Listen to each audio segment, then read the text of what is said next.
आज रिपोर्ट आई है भट्टी साहब, डॉक्टर्स कह रहे हैं कि जिस तरीके से मरीज बढ़ रहे हैं अब लोगों को हम अब उनके घरों में वापस भेज देंगे, हमारे पास जगह नहीं है। भट्टी साहब हमें किस तरह देखती है, हम आपस में घर बैठे ना, दुनिया UNDP जो यूनाइटेड नेशन का इदारा है उसने आज हमारे मुंह पे पूरी दुनिया के सामने थप्पड़ मारा। उसने कहा जिस मुल्क में पूरे वेंटिलेटर 2000 भी ना हो, जिनमें आधे खराब हो, कार मुजल्लत में तुम हमें फेंक के गए हो और उस पर फख्र कर रहे हैं। यार भट्टी साहब, आगाज में बात करेंगे हम कि डॉक्टर्स ने फैलते कोरोना को कैसे रोका जाए। इसके साथ डॉक्टर्स और भी सरापा एहतजाज हैं और खासतौर पर YDA के डॉक्टर्स ने कराची में एक और मुतालबा कर दिया। उनका कहना है कि जिस तरह स्पेन और इटली में वक्ती तौर पर टेक ओवर कर लिया है प्राइवेट अस्पतालों को, इस तरह से टेक ओवर करें, क्योंकि ये तो इसको जो प्राइवेट बिजनेस वाले हैं इसको एक अपॉर्चुनिटी समझ रहे हैं, जबकि ये क्या है, एक अजाब है जो उतरा है। इस अजाब से लोग माल बनाना चाहते हैं। क्या भट्टी साहब, वो ये कहते हैं कि जनाब वो तो फॉर प्रॉफिट है और वहाँ पे अगर मरीज को चला जाए तो लाख 1.5 लाख रुपए दिन का कौन देगा।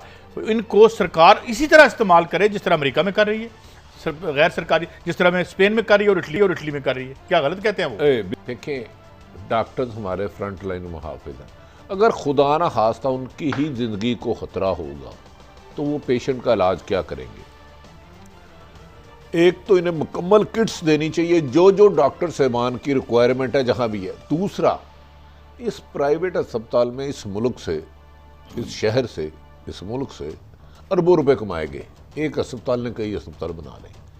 अगर ये मुश्किल वक्त पूरी दुनिया पे आ गई है और पूरे पाकिस्तान में आ गई है, हमारे पास सरकारी अस्पताल में वसाइल नहीं है, मुझे बता दे, इंसानियत से अफजल तो दुनिया में कोई चीज़ नहीं है ना, जिसने एक नाहक इंसान 500 से 600 जो हैं, जो हेल्थ वर्कर्स हैं मुख्तलिफ, उनको ये लग चुका है पाकिस्तान। सुन ले, जिनसे एक नाहक इंसान सरकारी उसने पूरी इंसानियत की जान बचाई। तो इन प्राइवेट अस्पतालों को हुकूमत क्यों नहीं ले रही?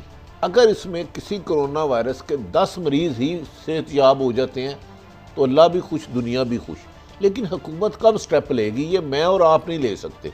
डॉक्टर साहबान का ये मुतालबा 100% ठीक है कि जिस तरह दीगर 2 ममालिक में, अमेरिका में भी हुआ है, अमेरिका में भी हुआ है, तो इधर डॉक्टर अस्पताल, नेशनल अस्पताल, सर्जी मेट, मार अस्पताल, पता नहीं क्या क्या, जिनकी अनगिनत इनकम है, एक 100 बेड के 2 वार्ड बड़े यहाँ रख दे कोरोना के।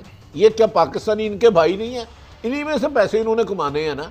लेकिन ये हुकूमत को बोल्ड स्टेप लेना होंगे। वज़ीर आला पंजाब उस्मान बुज़दार साहब को और प्राइम मिनिस्टर इमरान खान साहब को ये लेने होंगे स्टेप, वरना आने वाले दिनों में कह रहे हैं इसमें तेज़ी होगी। तो मुझे बताया, लोग क्या सड़कों पर बिलख के मर जाए? ये इन अस्पतालों में क्या बादशाह शहनशाह ने? आज रिपोर्ट आई है भट्टी साहब, डॉक्टर्स कह रहे हैं कि जिस तरीके से मरीज बढ़ रहे हैं अब लोगों को हम अब उनके घरों में वापस भेज देंगे, हमारे पास जगह नहीं है। भट्टी साहब, 100 इंडस्ट्री इन्होंने प्राइवेटाइज की, उसमें ख्वाजा आसिफ साहब भी उसके प्राइवेटाइजेशन कमीशन के चेयरमैन रह चुके हैं। उनमें से 90% बंद हो गई हैं और बाकायदा डी इंडस्ट्रियलाइजेशन की है इन्होंने। जहां कोरिया आसमान पे पहुंच गया, कार मुजल्लत में तुम हमें फेंक के गए हो और उस पर फख्र कर रहे हैं। यार भट्टी साहब, ये सिर्फ 5 साल इनकी हुकूमत वफाक में रही, 10 साल सूबे में रही। उस 10 सालों में इन्होंने हेल्थ और एजुकेशन के लिए क्या क्या किया? लाहौर है ना, कितने अस्पताल मलक सब हुए। आपने गंगाराम अस्पताल, मेयो अस्पताल उस वक्त बताया था 1 लाख आबादी के लिए, अब 2 करोड़ आबादी है और इर्द गिर्दो नवा के तमाम शहरों के लोग। आपकी बात से ना डिसएग्रीमेंट नहीं कर रहा, मैं दिल से बात कर रहा हूँ, मगर मेरा आप दोनों से एक सिंपल सा सवाल है कि ठीक है, आप बोल्ड स्टेप की बात कर रहे हैं, आप प्राइवेटाइजेशन की बात कर रहे हैं, वो एक बहस है। मुझे बताएं, आज मेरे डॉक्टर को किट क्यों नहीं आप दे रहे? बलोचिस्तान में आपने उनको जैसे अपना खुदा ना खासा किसी दूसरे मुल्क के जसूस को मारते हैं, आपने उनको सड़कों पर मारा। मैं बता दूं, मुझे मेरा आप दोनों से सवाल है, आप प्राइवेट करें ना करें, बोल्ड स्टेप में उनको आपको पता 5 दिनों में 108 मेरे पास अगर मेरे इख्तियार में होता। अच्छा मलक साहब, मेरे ये बात वैलिड है। डॉक्टर, मेरे यंग डॉक्टर जो कह रहे हैं ना, मेरे भाइयों ठीक कह रहे हैं, खुदा की कसम मेरे इख्तियार में होता, मैं प्राइम मिनिस्टर हाउस भेजता तो तमाम डॉक्टरों को किट्स और इलाज की सहूलतें देता, मैं भेज देता ऐसा प्राइम मिनिस्टर हाउस, ऐसा CM हाउस भेज देता जो गरीब मर जाए। किट्स आप यार, मैं डॉक्टरों को क्यों नहीं किट्स दे रहे? 2 मिनट मेरा जवाब। हाँ, बोलने आपने इस मुल्क की एक्सपोर्ट्स तबाह कर दी है, इसको एक इंपोर्ट और कंज्यूमर सोसाइटी में तब्दील किया, इंडस्ट्री बंद करके। आप जाते हैं $90 बिलियन का कर्जा और इस मुल्क पे चढ़ा के जाते हैं। सबसे बड़ा आप हेड बना जाते हैं। आप पिछले 30-40 साल तक वो माशी पॉलिसियां देते हैं जिसमें या मनशब हम रोटी खा रहे हैं, खुल के उड़ा रहे हैं माल, या उनसे आप हिस्से अपने ले रहे हैं, या IMF को जेडी गल कहते माना सर हमें डॉलर दें क्योंकि लेने हम और खाने हमने हैं। आपने घुटनों के बल इस मुल्क को करके गए खाकान अब्बासी साहब। बात करते हैं यार, शर्म होनी चाहिए। देने लगा दुनिया में किस तरह देखती है, हम आपस में घर बैठे ना, दुनिया UNDP जो यूनाइटेड नेशन का इदारा है उसने आज हमारे मुंह पे पूरी दुनिया के सामने थप्पड़ मारा। उसने कहा पाकिस्तान का शुमार उन ममालिक में जो बिल्कुल कोरोना के लिए फिट ही नहीं है, जिनकी तैयारी कोई नहीं है। उन्होंने कहा 1000 में यहाँ पे 1000 के लिए 9 डॉक्टर हैं, सुन लेना, 1000 बंदे के लिए 5 नर्स और 6 हमारे पास बेड है। सुन ले, दुनिया का स्टैंडर्ड क्या है, 1000 के लिए कम से कम 30 डॉक्टर चाहिए, 81 नर्सें चाहिए 1000 बंदों के लिए। साहब ये नहीं, ये बात आप फिर दूसरी तरफ चले गए हैं। हम ये डॉक्टर की सहूलतें काम में ये हमें भी पता है। मुझे बताएं, कोरोना में ये यंग डॉक्टर और एक डॉक्टर फौत हो गया है, इनको अभी तक मुकम्मल किट ना देने का जिम्मेदार कौन है? हुकूमत। पुराने अस्पतालों में तो आम सहूलतें नहीं दी। जिस मुल्क में पूरे वेंटिलेटर 2000 भी ना हो, जिनमें आधे खराब हो, हम आम आदमी किससे ये सवाल करे? ये कौन हक में वक्त जवाब देगा, मौजूदा या साहब का? भट्टी साहब, मर तो गरीब रहा है ना, अमीर आदमी तो फिर प्राइवेट अस्पताल में चले जा रहा है, उसका इलाज 2 लाख रुपए रोजाना खर्च कर रहा है। इलाज में भी महंगा है इलाज। आपके पास 150 से ज्यादा बेड नहीं है। इस हुक्मरान तबके के पास अपने लिए यहाँ पे ये नहीं बना सके, हमारे लिए क्या बनाएंगे? खाकान अब्बासी साहब मुझे जवाब दें। आप इलाज बुखार हो तो अमेरिका से इलाज कराते हैं, यूरोप से इलाज कराते हैं, और अपने लिए आप फैसिलिटी नहीं बना सके। हमारे पैसे पता नहीं किधर निकल गए। और हमारे डॉक्टरों के साथ पता है क्या हो रहा है? मैं आपको फर्स्ट हैंड इन्फॉर्मेशन दे रहा हूँ। डॉक्टर भट्टी साहब चंदा इकट्ठा कर रहे हैं, खराज इकट्ठा कर रहे हैं कि यार वो हाई फ्लो नोजल होता है, ये जो वेंटिलेटर खास फिफरे के लिए, सांस लेने के लिए, बाय गार्ड वो बच्चों की तरह ज़कात इकट्ठी कर रहे हैं, खैरात इकट्ठी कर रहे हैं कि हम अपने आप को आपके पास कैसे आप कह रहे हैं? एक तरफ तो आपकी हुकूमत कह रही है हमने अरबों रुपए का बजट ले दिया, दूसरे हमारे डॉक्टर भाई हमारी ही जिंदगी बचाने के लिए खैरात इकट्ठी कर रहे हैं। मुझे बताएं हमारा कातिल है कौन?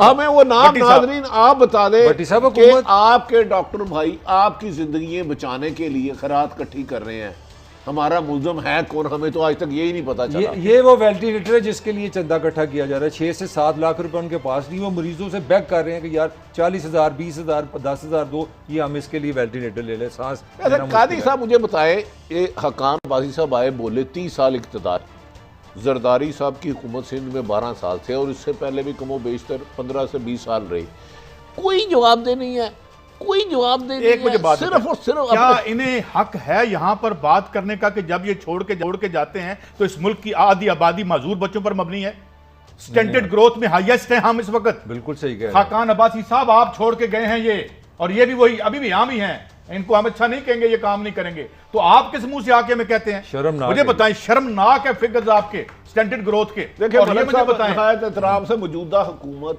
जवाबदेह है हर हाल में, इससे नजरअंदाज नहीं। अच्छा, मौजूदा पे आ जाते हैं। नहीं, जो 30 ये इनसे जवाब दें, जो आज हो रहा है इनसे सवाल होगा। उनको कोरोना के जैसे एक मिनट सुपुर्द करके चले गए। आप क्या कभी लाहौर में बैठे हुए, कभी म्यूज अस्पताल गए हैं? कितना मेरे बचपन में मैं नहीं, अभी म्यूज अस्पताल, ये जो आपका ये जना अस्पताल चले जाएं, खाकान अब्बासी साहब आपके पास तो टाइम नहीं होगा, अपनी रियाया और मखलूक इनको तो कीड़ा मकोड़ा समझते हैं आप, जाके देखिए क्या फैसिलिटीज आप क्रिएट करके गए हुए हैं। धक्के मौत बांटते हैं, सुने, अस्पताल मौत बांटते हैं, जो आपके स्कूल हैं वो जहालत बांटते हैं। क्यों? बड़ा उसने बोझ उठाया हुआ है, कौन सा बोझ उठाया? थोड़ा सा मैं भट्टी साहब अपडेट करना चाह रहा हूँ। आज आपकी हुकूमत ने बताया कि 110 यानी कि 11 करोड़ के करीब पाकिस्तानी गुर्बत से नीचे हैं, और कल आपने इस पे इतनी बहस की है कि असद उमर साहब ने खबर सुना दी है। इस पे थोड़ी सी बात कर लेते हैं, बाकी अल्लाह जानता है। भट्टी साहब उसका क्या हाल है? ये 1 करोड़ 80 लाख एक आदमी के 5 फैमिली मेंबर है, यानी कि तकरीबन 11 करोड़ हो गए। पाकिस्तान में हर दूसरा घर बेरोजगार का होगा, हर दूसरा घर बेरोजगार का होगा, यानी कि एक घर खाना पक रहा है, एक में भूख नाच रही है, फिर खाना तो खाना जगह नहीं होगी तो क्या होगा? क्या ये सोचा असद उमर साहब ने ये बयान देते हुए? क्या समझे आप? आपने बयान किस जगह बैठ के दिया? वहां सरकारी एयर कंडीशन था, सरकारी पानी था, आप जिस गाड़ी में गए सरकारी फ्यूल था, सरकारी गाड़ी थी, अरबों रुपए आप पे लग रहे हैं हर माह इस कौम के इस असेंबली पे, लेकिन मैं हैरान हूं कि इतना बड़ा बयान दे रहे हैं कि 1 करोड़ से बेरोजगार हो खबर जाएंगे। सुना रहे हैं आपको, खबर सुना रहे हैं। आप देखिए, नहीं, खबर सुना रहे हैं। साहब मुझे ये बता दे, एक मोहल्ले में 20 घर है और 10 घर बेरोजगार है जिसमें चूल्हा भी नहीं जल रहा, खाना भी नहीं पक रहा, बच्चे को दूध भी नहीं मिल रहा, क्या होगा? आपने खरबों रुपए लगा के ऑरेंज ट्रेन बनाई थी, उधर कोरोना से जाँ बाक होने वालों के कब्रिस्तान ना बना दें, क्योंकि जब इंसान जिंदा ही नहीं रहेगा तो ऑरेंज ट्रेन क्या और मेट्रो क्या? जब मेरे किसी के बाप, किसी का बच्चा, किसी की बहन, किसी की माँ, किसी का दादा, किसी का नवासा, किसी का पोता, क्या लाशें उठा के मुझे बताए ऑरेंज में सैर कराएंगे लाशों को? नहीं भट्टी साहब, नहीं, कमाल है, आपकी पार्टी नहीं है काजी साहब। ये